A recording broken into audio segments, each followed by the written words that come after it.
Good afternoon and welcome. This is ASO TV News at 3. I am Isa No. The headlines. Federal government issues compliance circular to MDAs on data protection. FCT minister pledges fiscal discipline, prioritizes funded project over new contract.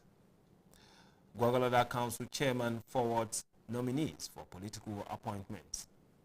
And police reveal alleged use of restricted veterinary sedative in murder of Anambra community leader.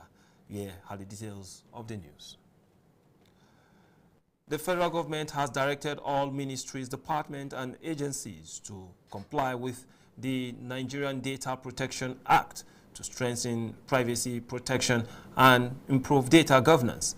The directive issued through the Office of the Secretary to the Government of the Federation mandates agencies to implement measures that will safeguard the personal information of Nigerians and ensure compliance with data protection regularities. The circular requires all MDAs to appoint qualified data protection officers to oversee data management and ensure compliance with relevant laws. The officers will be responsible for advising their organizations on the collection, processing, and storage of personal data while protecting the right of citizens. Government institutions have also been directed to engage licensed data protection compliance organizations to support implementation and file annual compliance report. MDAs are expected to make budgetary provisions for data protection audits, staff training, and other activities aimed at strengthening compliance. The directive comes as Nigerians expand the use of technology in governance and public service delivery. Experts have warned that weak data protection systems could expose citizens to identify theft, financial fraud, and other cyber-related crimes. Stakeholders in the information and communications technology sector have welcomed the move, describing it as a major step towards strengthening Nigeria's digital economy, aligning the country with global best practices in data privacy and information security. The National Economic Council has approved the refinancing of the $3.3 billion project Gazelle Pre-Export Finance Facility through a new $4.5 billion arrangement known as Project Gazelle 2. The new facility will enable the Nigerian National Petroleum Company NNPC Limited to refinance the outstanding balance of about $1.5 billion from the original 2023 agreement while unlocking an additional $3 billion in liquidity. The approval was granted at the 159th virtual meeting of the Council held on Monday. According to NEC, the additional funds will help strengthen Nigeria's external reserves and support the federal government's fiscal and infrastructural development priorities, according to a statement issued by Stanley Kocha, Senior Special Assistant to the President on Media and Communications, Office of the Vice President. The decision followed a presentation by the Minister of Finance, Dr. Taiwo Oyedele, which was delivered by Vice President Kashim Shettima, who chaired the meeting. Council members highlighted the importance of the initiative in improving liquidity for the Federation and pledged their support for its implementation. Briefing journalists after the meeting, Dr. Oyedele explained that the refinancing package offers more favorable terms than the original facility. He said the volume of crude oil pledged under the agreement has been reduced from 90,000 barrels per day to about 78,750 barrels per day, representing a 12.5% decrease and releasing an additional 11,250 barrels per day to the Federation. In his opening remarks, Vice President Shettima stressed the need for a responsive and data-driven social protection system to address multidimensional poverty in the country. He urged members of the Council to ensure that government policies reflect the needs of the system and demonstrate competence, compassion, and commitment to improving the welfare of Nigeria. Vice President Kashim Shettima on Monday okayed the healthy cycle of competition among the 36 states of the Federation, saying it is necessary to actualize Nigeria's quest for prosperity, economic growth, human dignity, and job opportunities. This, he said, is evident in the quality and ambition of the investment summit organized by the states across the country, emphasizing that the nation's strength lies in the proactive economic awakening of its subnational government rather than just the government at the center. Shettima, who disclosed this in Asaba, the Delta State capital, during the State's Economic and Investment Summit 2026, reiterated the need for states to transition from basic asset documentation to practical execution and job creation. The Vice President stated that the cycle of competition among the states, as well as the attendant Economic and Investment Summit, stems from the strong economic foundation laid by President Bola Ahmed Tinubu, which has increased federal allocations for local development. Vice President Shettima recalled the promise made by the Tinubu administration to replace the nation on the path of growth, noting that it is the reason each meeting had become another platform for turning that promise into enterprise. The Minister of the Federal Capital Territory, FCT, Nyesom Wike, has said he will not be pressured into awarding contract without guaranteed funding, stressing that project completion remains more important than the number of contracts awarded. Wike stated this during a media chat on Tuesday, August 4th, where he explained that his administration would prioritize projects that have available funds for execution rather than embarking on programs that could become abandoned. The minister said awarding contract was not the challenge, but ensuring that such projects receive adequate funding and are completed. According to him, awarding contract is easy, but cash backing, it is another thing. Wike said he was not interested in awarding project merely to create the impression of activity, insisting that every contract approved under his watch must have a realistic funding. The Minister of the Federal Capital Territory, Nyesom Wike, has declared that President Bola Ahmed Tinubu remains the only credible leadership option for Nigeria. Wike insisted that no potential presidential contender has demonstrated the courage or capacity challenges. Speaking during his monthly media briefing on Tuesday in Abuja, Wike defended President Tinubu's economic reforms, particularly the removal of fuel subsidy, describing the decision as boldest taken by any Nigerian president in decades. According to him, while the reforms have imposed temporary hardship on Nigerians, they have strengthened state finances, improved infrastructural funding, and ended the era when states depended on bank loans to pay workers' salaries. The minister argued that Nigerians should not expect an economic weakening over many years to recover within a short period. Wike described the fuel subsidy regime as a cancer, recalling that as governor, he had to rely on bank borrowing to meet salary obligations because of declining allocations to states. He maintained that the leadership is defined by the willingness to make difficult decisions rather than by popular sentiment. The Federal Capital Territory Administration is set to begin the transformation of the abandoned Life Camp Recreation Park into a modern leisure and sporting hub as part of effort to improve recreational facilities for residents. The initiative follows the successful facelift of the Abuja City Gate, which recently earned the FCT administration a commendation from the Office of the First Lady under the Renewed Hope initiative. FCT Minister Barrister Nyesom Wike spoke after inspecting the facility. It's unfortunate that government have come, government have gone, nobody have thought about this place. Let me commend the First Lady, and that is what we talk about, filling the gap of reminding us of keeping areas where people will leave their homes, communities, and come to relax. So what we intend to do here now is to bring it back, give the modern facilities so that people can live within this area, can come here and carry out their daily sporting activities, recreation lives, relax, taking pictures, and do other things like the way it is done in well-advanced countries. So I've directed the Executive Secretary, FCD, to invite Jonas Berger so that let them come here and give us what we think is most befitting for a city like Abuja. We're going to treat this as an emergency. We're going to treat it as an emergency.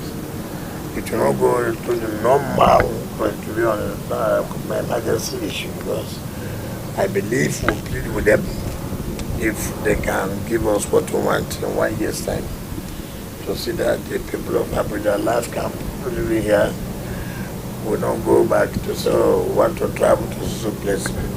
Now let me tell you what we intend to do now with the city gate. Just like what happens all over the world. You know, ushering the new year, so many countries of the world, the cities will, with what they call fireworks, where citizens stupid in commemoration of going into the new year. That's what we intend to do this year in the city gate, where the First Lady, by the grace of God, she took an initiative, will also, for the first time in this country, we will do the same thing like it's done in other developed countries. Here is so beautiful. Look at the topography. See what we're missing. And that's why citizens complain. This is what citizens want. Good life. But not too much. And the administration of Bola Ahmed Tinubu is desirous of giving back hope to our people who have lost hope. The chairman of Gwagwalada Area Council, Comrade Kasimu Muhammad Ikwa, has officially forwarded the list of 15 political appointment nominees to the legislative arm for screening and confirmation. The chairman's chief of staff, Honorable Abdullah Yunusa Abuja, led the chairman's delegation to present the list at the council's legislative chambers. Correspondent Abdullah Mukhtar reports. The House commenced its sitting with opening prayers and the national anthem, followed by the adoption of the day's agenda read by the clerk of the House. Topping the agenda was a communication from the council chairman, Comrade Kasimu Muhammad Ikwa, conveying the names of the political appointment nominees. Presenting the list, the chairman's chief of staff, Honorable Abdullah Yunusa Abuja, said the submission was in line with the constitutional process, requiring the legislative arm to screen and confirm the nominees. The able executive chairman of Gwagwalada Council nominated members of Gwagwalada Council Executive Council. By the special grace of God, why we're here is to submit the names of the nominees for screening and confirmation.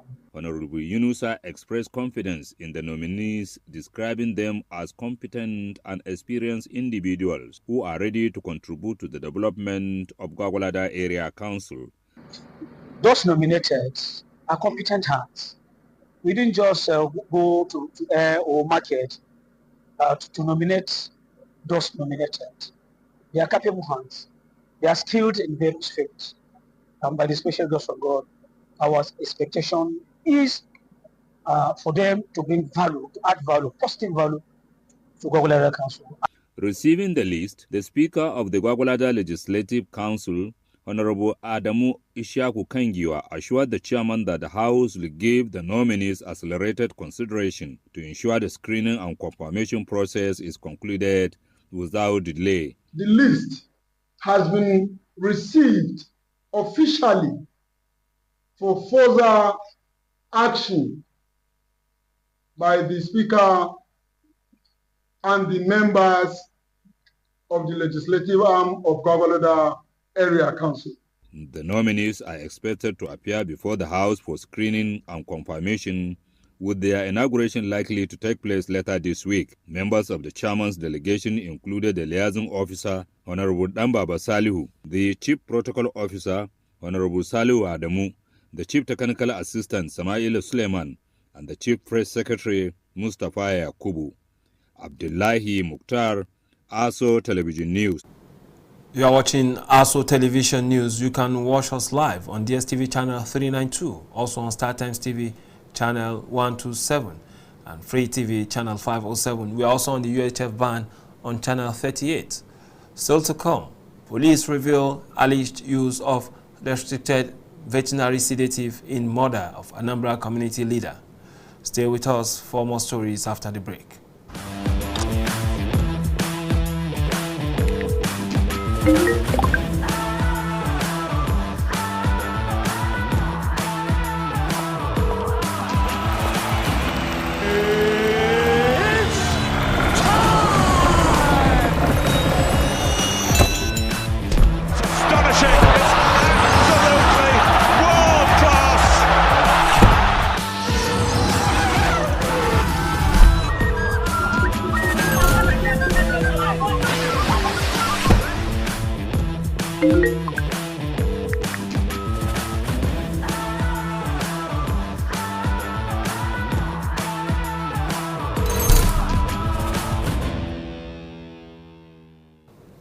The Minister of Education, Dr. Maruf Tunji Alausa, has directed Vice Chancellors, Rectors and Provosts across the country to dismiss any student found culpable after due investigation of involvement in kidnapping or related criminal activities.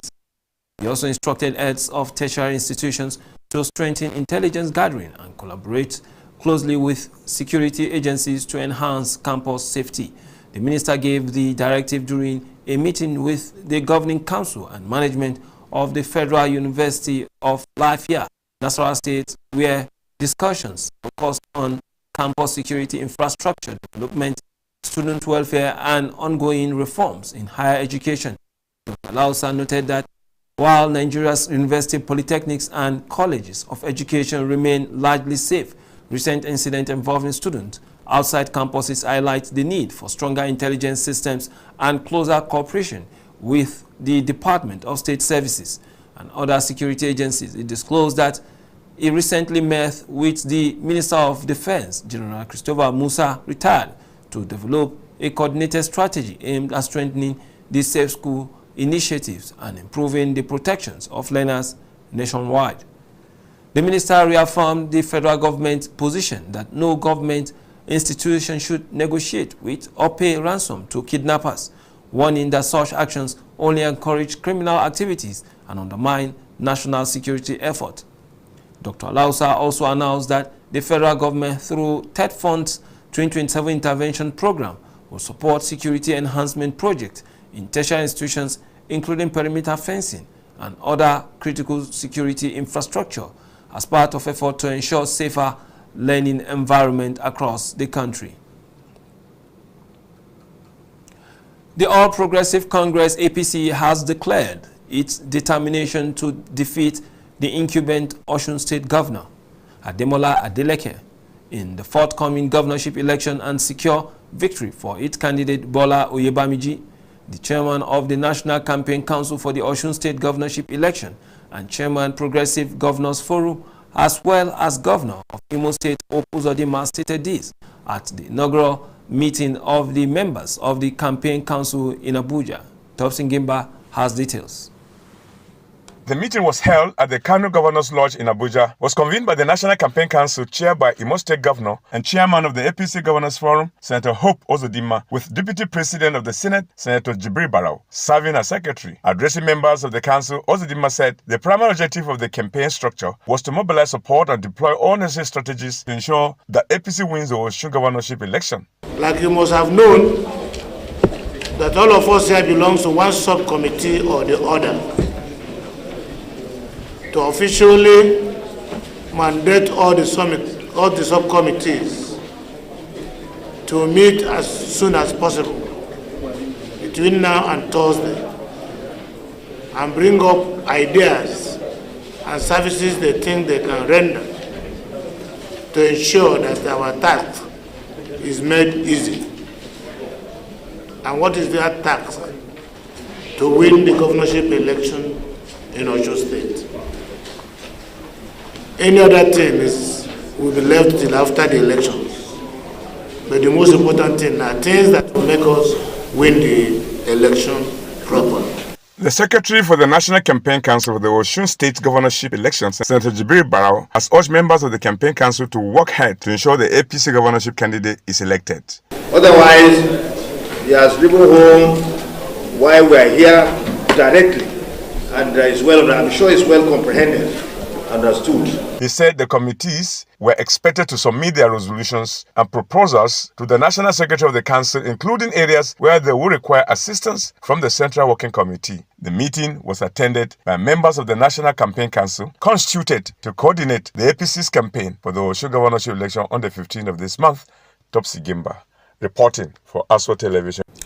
Meanwhile, the spokesperson for the Adeleke Campaign Council, Comrade Pelumi Olajengbesi, has called on the relevant stakeholders to ensure the rights of people in the state are protected. Comrade Pelumi made the appeal while submitting a letter of the displeasure to the Human Rights Commission in Abuja. Topsy Gemba completes the story. Comrade Pelumi Olajengbesi said he decided to visit the Human Rights Commission to ensure relevant stakeholders involved in the election to maintain neutrality. Mentioning his name, this order was just obtained because the magistrate and the court made itself available for such kind of judicial rascality. We are saying, God forbid, that this kind of attitude should continue in this country. We are therefore calling on the Inspector of General Police to do the right thing. We were rightfully informed that after the Commissioner of Police of Osun State was transferred out of the state, that the Inspector General of Police was threatened that he must restate the Commissioner of Police or lose his job. Interestingly, the Commissioner of Police of Osun State was restated immediately. What kind of country is this? What kind of country is this? What kind of politics is this? We are therefore calling on the Inspector General of Police to ensure that Osun State election is free and fair. We have placed before the National Human Rights Commission, and we expect that the agency will act on this immediately. Thank you very much. He presented the petition to the chairman of the commission as a sign of disapproval of what's happening in Osun State. Topsy Gimba, reporting for ASWA Television News. The Nigerian Police Force says it has made a major breakthrough in the investigation into the killing of Emmanuel Nwanenia, a former chairman and land agent of Ikem Nando community in Anambra State. Acting on the directive of Inspector General of Police Olatunji Rilwan Disu, the Force Intelligence Department Special Tactical Squad arrested 5 suspects allegedly linked to the murder. Police said investigation revealed that a restricted veterinary sedative identified as SPL ketamine hydrochloride 500 mg per ton meal was allegedly used in the killing. Detectives also uncovered evidence suggesting the crime was connected to a long-running dispute over the management of proceeds from the sale of community land. According to investigators, disagreement arose after part of the land sale proceed was earmarked for the construction of a community hall and other development projects. Police said the dispute led to threats and intimidation against community leaders who supported the decision, with Emmanuel Nwanenia allegedly become one of the targets. The STS alleged that the suspect lured Nwanenia to a meeting under the pretext of discussing a land purchase. He was reportedly overpowered, restrained, and injected several times with the sedative before being forced to surrender access to his mobile phone and banking applications. Police said the victim's wife's statement, combined with digital evidence and intelligence analysis, helped investigators trace the suspect. Speaking in Abuja, STS Coordinator ACP Victor Ogbeide Godfrey described the arrest as a success for intelligence-led policing and called for tighter regulation of restricted veterinary drugs. The Nigerian Police Force said investigations are continuing to identify all those allegedly involved in the conspiracy, while stressing that all suspects remain presumed innocent until proven guilty in court.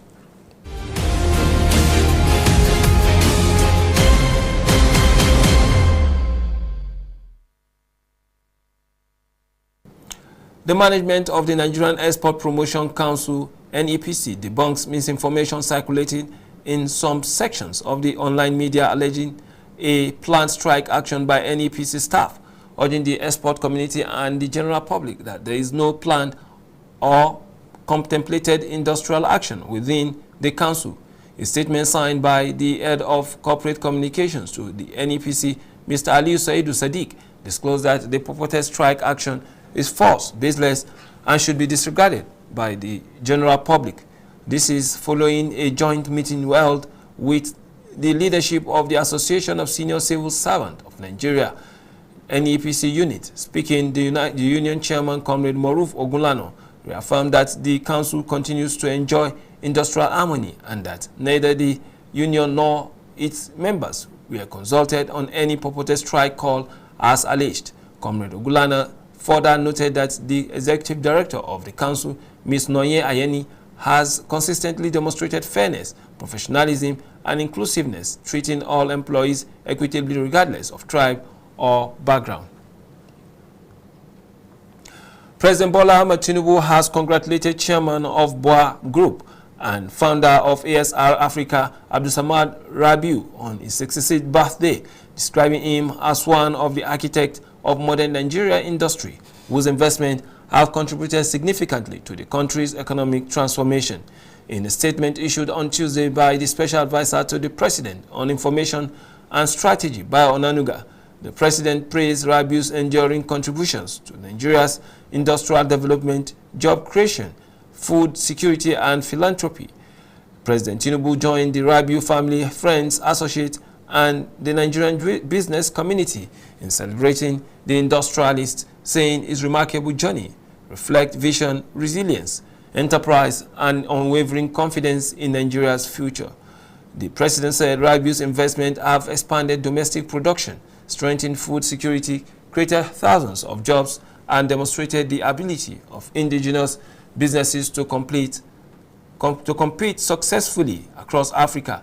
He added that the BOA Group chairman's achievement extend beyond business success to the positive impact his investment have had on communities and the broader economy. And that's the news bulletin. But before we go, let's take another look at one of our major stories. The federal government has invited Nigerians to submit memoranda and policy proposal on the proposed National Policing Bill as part of efforts to establish a comprehensive legal and operational framework for the state policing across the country. That's the bulletin. I am Isa Nu. Thanks for watching.